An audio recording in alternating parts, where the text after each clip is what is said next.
రాష్ట్ర ప్రభుత్వం మహిళలకి ఉచిత బస్సు ప్రయాణాన్ని అమల్లోకి తీసుకురావడానికి ప్రకటించింది, విధి విధానాలు విడుదల చేసింది. అయితే ఇంత కబుర్లు చెప్పినటువంటి ప్రభుత్వం మహిళల ప్రయాణాన్ని కొన్ని బస్సులకే పరిమితం చేయడం అనేటటువంటిది విచారకరమైన విషయం. ప్రభుత్వం ఇచ్చినటువంటి వాగ్దానాల నుంచి వెనక్కి వెళ్ళడమే. వాస్తవంగా ఇంటర్ స్టేట్ సర్వీసెస్లో ఎక్కకూడదు, నాన్ స్టాప్ బస్సుల్లో ఎక్కకూడదు. విజయవాడ నుంచి గుంటూరుకు వెళ్ళాలి, నాన్ స్టాప్ ఉంటాయి, ఎక్స్ప్రెస్ సర్వీసులు ఉంటాయి, ఆల్టర్ డీలక్స్ ఉంటాయి, డీలక్స్ ఉంటాయి.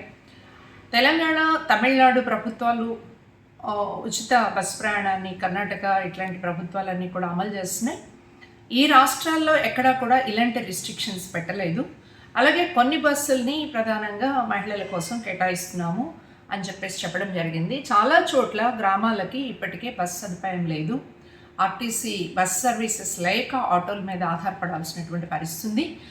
పల్లెవేలుకి పరిమితం చేసి ఎక్స్ప్రెస్, అల్ట్రా డీలక్స్ ఇట్లాంటి వాటన్నిటికీ దూరం చేయడం అనేది దూర ప్రయాణాలు రాష్ట్రంలో చేయాలనుకున్నటువంటి వాళ్ళకు కూడా సాధ్యమయ్యే పని కాదు. అందువల్ల దీని మీద రాష్ట్ర ప్రభుత్వం పునరాలోచించాలి.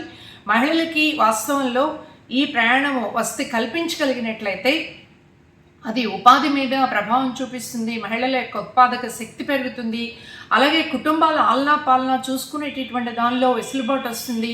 తక్కువ వేతనాల మీద 10,000, 15,000 మీద పనిచేస్తున్నటువంటి అనేక మంది అసంఘటిత మహిళా కార్మికులకి ఇది ఉపయోగపడుతుంది. కానీ దానికి భిన్నంగా ప్రభుత్వం చేసినటువంటి ఈ రకమైనటువంటి జీవోల మార్పులు తీసుకురావాలి. ఆగస్టు 15 నుంచి ఇచ్చేటటువంటి దానిలో బస్ సర్వీసెస్ని అవసరమైనటువంటి ఆల్రెడీ అమలు చేస్తున్నటువంటి రాష్ట్ర ప్రభుత్వాల యొక్క తీరుతెన్నులను చూసి ఎంత అవసరమవుతాయో అన్ని బస్సుల్ని ప్రొవైడ్ చేసి మహిళలకి దూర ప్రాంతాలకు మాత్రమే కాదు గ్రామీణ ప్రాంతాలకు కూడా సర్వీసెస్ పెంపుదల చేయాలి అని మహిళా సంఘం డిమాండ్ చేస్తుంది.